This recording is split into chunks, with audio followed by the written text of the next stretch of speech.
Gaza, and also with the protesters and the activists who took the action to go on the Freedom Flotilla and who were met with such brutal force. And I just wanted to, I guess, give you a little bit of details about what's the reality of life in Gaza and the blockade.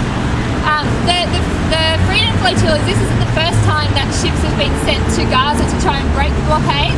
There have been ships gone previously, I think earlier this year and over the last few years. And occasionally ships do get through and they are able to deliver aid to the Palestinians in Gaza.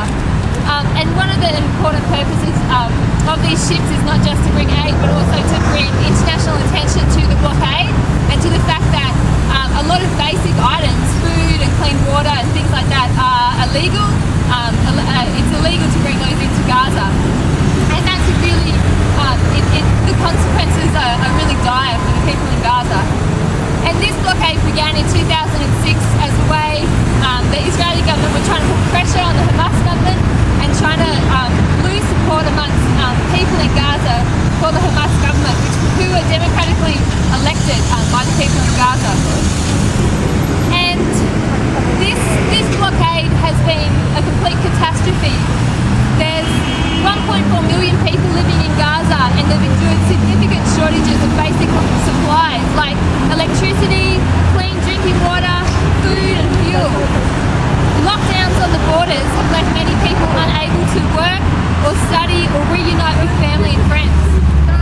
And Amnesty International released a report in January this year, and they into the blockade, and they've said that Israel claims that the ongoing blockade of Gaza is a response to the indiscriminate rocket attacks launched from Gaza into southern Israel by Palestinian armed groups. The reality is that the blockade does not target armed groups, but rather punishes Gaza's entire population by restricting the entry of food, medical supplies, educational equipment and building materials. The blockade constitutes collective punishment under international law and must be lifted immediately. Hospitals have also been badly affected by the military offensive and the blockade. Trucks of medical aid provided by the World Health Organization have been repeatedly refused entry to Gaza without explanation by Israeli officials. Patients with serious medical conditions that cannot be treated in Gaza continue to be prevented or delayed from leaving Gaza by the Israeli authorities. Since the closure of crossings leading into and out of Gaza, patients have been made to apply for permits, but these permits are frequently denied. Another massive problem is unemployment. Unemployment is spiralling as those businesses that remain, they struggle to survive under the blockade. And unemployment is up to 40% now in Gaza. So the government of Israel acts like it can get away with murder, and they accuse anyone who criticises them as being filled with hate. But there is a growing international campaign against the state of Israel, and many of you would have heard about the boycott, divestment and sanctions campaign that's becoming quite big internationally, and that calls for an economic, cultural and diplomatic boycott of Israel.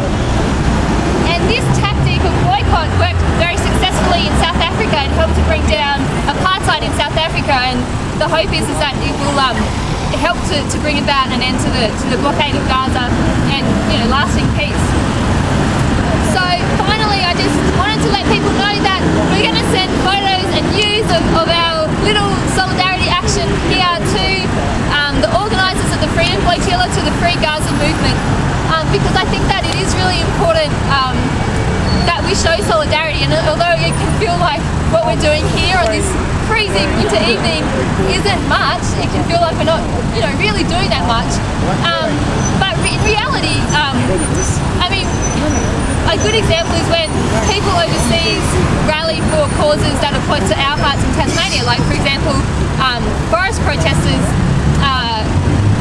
often rally in like Europe and places like that, and that really brings a lot of hope to us here. So it's really important when there are things happening across the other side of the world that we take up and sit up and take notice and do stuff, and let these people know that they have our solidarity and that we do care and that we are taking notice of what's going on, and that Israel can't get away with this continuously. Because I think that if we keep doing this, if we continually bring pressure along with everyone else in the world against the state of Israel, then things have to change. So that's all from me, and I'd like to introduce Tim onto the stage to say a few words as well. So thanks, Tim.